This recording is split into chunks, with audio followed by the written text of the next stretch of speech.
Un día Muhammad Ali, al ganar una pelea, gritó fuertemente: "Soy el más grande". Años más tarde, este grito serviría cada vez que se anunciaba la historia de Muhammad Ali. Pero ¿cuál fue el fin de su historia y cómo fue el triste retroceso en la salud de Muhammad Ali, el boxeador más grande de la historia del pugilismo? Conoce en este video datos curiosos y momentos importantes en la historia del gran pugilista norteamericano.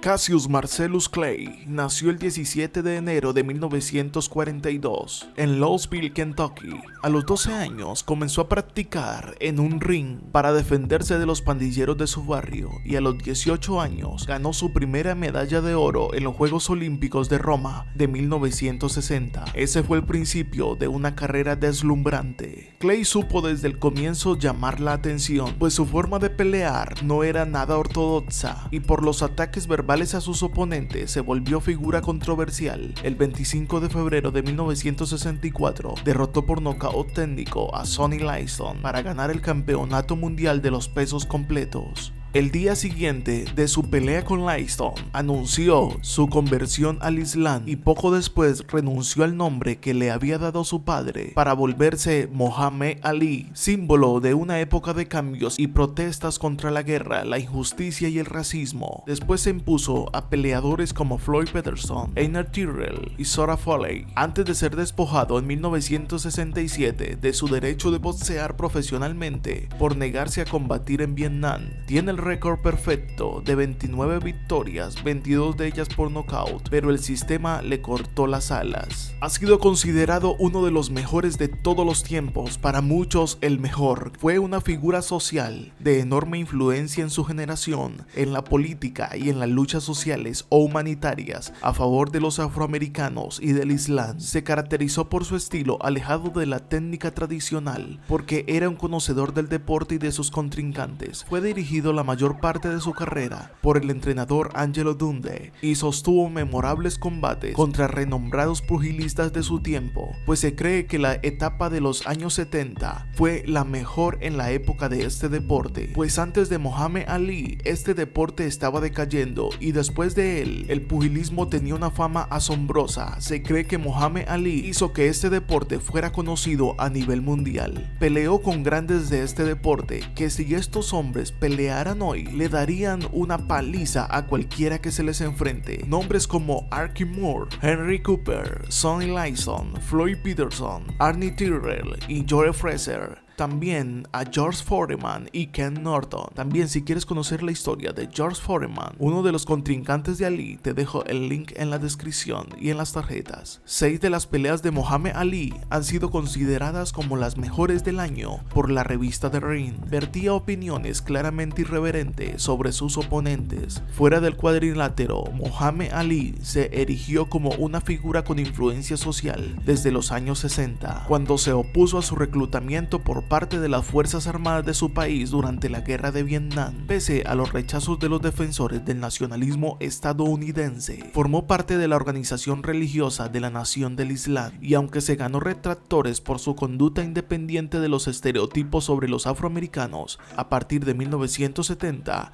consiguió el respeto como figura deportiva de renombre mundial.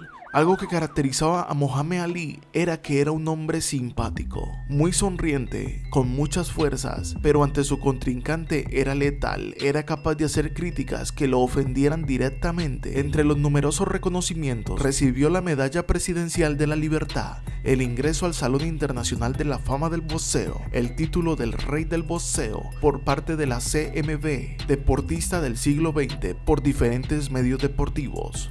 Se sabe que Muhammad Ali realizaba inusuales entrenamientos extremos. Por ejemplo, dejaba que el sparring le propinara fuertes golpes al cuerpo para él fortalecer su resistencia. Dicha preparación era antinatural. Precisamente, tras la última disputa contra Norton, Pacheco recomendó al campeón retirarse del pugilismo, pero sus palabras no fueron atendidas. Él mismo dio a conocer el mermado estado físico del pugilista en los momentos previos al combate contra Spinks. aseveró que sus reflejos no eran los mismos. Sin embargo, el 26 de junio de 1979, en Los Ángeles, California, 9 meses después del último encuentro contra Spinks, Ali dio a conocer que había enviado una carta a la AMB en la que renunciaba a su título mundial y también anunció su retiro del pugilismo, puesto que no deseaba seguirse extenuando para pelear 15 asaltos, y además agregó: "No tengo nada que probar, creo que es lo mejor, retirarme como campeón, como el más grande. Creo que esto significa mucho para los afroamericanos y también para la historia". En 1979 se realizó una entrevista en la cual podemos apreciar que Ali se encuentra totalmente despierto. Aquí lo vemos jugando con un niño.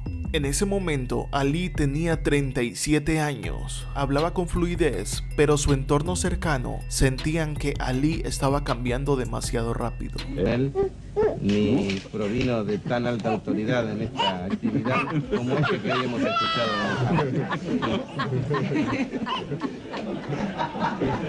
Bueno, Mónica, la pelea del año. ¿Qué que diga? Vamos, Lucas. Vamos, Lucas. Después de esta entrevista, en el mes de marzo de 1980, Ali cambió de opinión. Con 38 años y 120 kilogramos de peso, anunció su retorno y declaró que esperaba de sus representantes el arreglo de un combate ante el campeón de la AMB. Sin embargo, esa pelea no se pudo realizar. Pese a la contrariedad, el promotor Don King le ofreció la organización de una pelea ante el monarca de la CMB. A propósito de Don King, tenemos un video solo para él, pues esta alianza entre Ali y Don King no terminaría de la mejor forma. Dicha pelea era contra Larry Holmes, en la que ganaría unos 8 millones de dólares. No es un secreto que Ali necesitaba dinero, pues había sido estafado por personas allegadas a él y perdió mucho dinero en malos negocios. Para presentarse al combate, Ali debía someterse a unos exámenes físicos de rutina, pero los resultados fueron sorprendentes, puesto que no logró superar las pruebas básicas. Pese al resultado, la licencia para la pelea fue otorgada. Es decir, a partir de 1979 a 1980, el retroceso de Ali fue sorprendente. Pero la realidad era que su estado físico y psicológico no lograba soportar el inclemente ataque del campeón Holmes. Ante el castigo que sufría su pupilo, el entrenador Dunde decidió parar el combate. En vista del patético espectáculo, el Dr. Pacheco declaró que todos los involucrados deberían haber sido arrestados, ya que la pelea había sido un crimen. Pese a la humillante derrota, Ali volvió a pelear el 11 de diciembre de 1981. Sin embargo, la pelea se realizó en Bahamas, ya que en Estados Unidos no se permitió, pues estaban todos preocupados por el estado físico del ex campeón. Y para despejar las dudas sobre su notable lentitud al hablar, que para algunos eran síntomas de daño cerebral, se realizó una evaluación médica en el que supuestamente gozaba de buena salud. La verdad es que en 1984, Ali tenía 42 años. En ese año, el mítico peleador fue declarado con Parkinson, algo que no es normal en una persona de esta edad. Esta enfermedad por lo regular se ocasiona a partir de los 60 años. Este daño empeoró lentamente con el tiempo. El Parkinson es una enfermedad neurológica degenerativa que le impide moverse con agilidad, representada en temblores, dificultad para caminar y moverse. El mal del Parkinson provoca la muerte de ciertas células del cerebro que ayudan a controlar el movimiento y la coordinación. Las neuronas utilizan un químico llamado dopamina para controlar el movimiento muscular. Cuando se presenta este mal, las neuronas que producen dopamina mueren lentamente y las células que provocan el movimiento no pueden enviar mensajes a los músculos, lo que provoca dificultad para controlarlos. Este es uno de los problemas del sistema nervioso más común en los adultos mayores, pero Ali tenía solo 42 años. Tal vez su entrenamiento extremo de recibir golpes para probar su resistencia, o tal vez la fuerte pelea contra Norton que hasta la mandíbula le partió, o los grandes combates contra Fraser. Esta entrevista que verás a continuación fue en 1991, pero hay entrevistas anteriores a esta en las que ya se nota la diferencia abismal en el comportamiento de Muhammad Ali y también de su forma de hablar. Does it bother you when you hear people say, as they do, Muhammad Ali's punch drunk? I didn't drink that much. Does it bother you when people say, No. you know, you should have gotten out earlier, you're sick as a result of the punches? Día.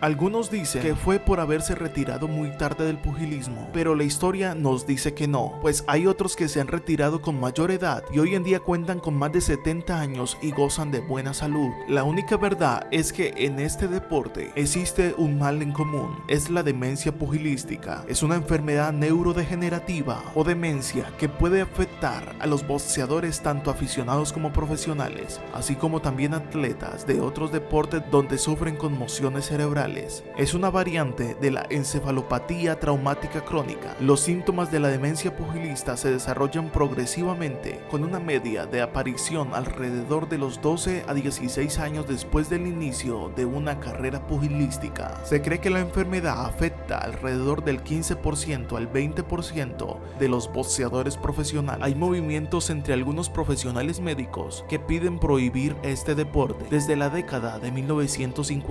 Este fue el acelerado y triste final de Muhammad Ali, ya que en el 2016 perdió la vida después de estar 30 años luchando con esta triste enfermedad. Si te gustan las historias, suscríbete a este canal, visita nuestro segundo canal, se llama Culturizados, te dejo el link en la descripción.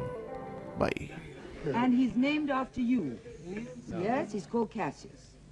And he punches. He's got a lot of energy like me too. Yeah. Tiene mucha energía.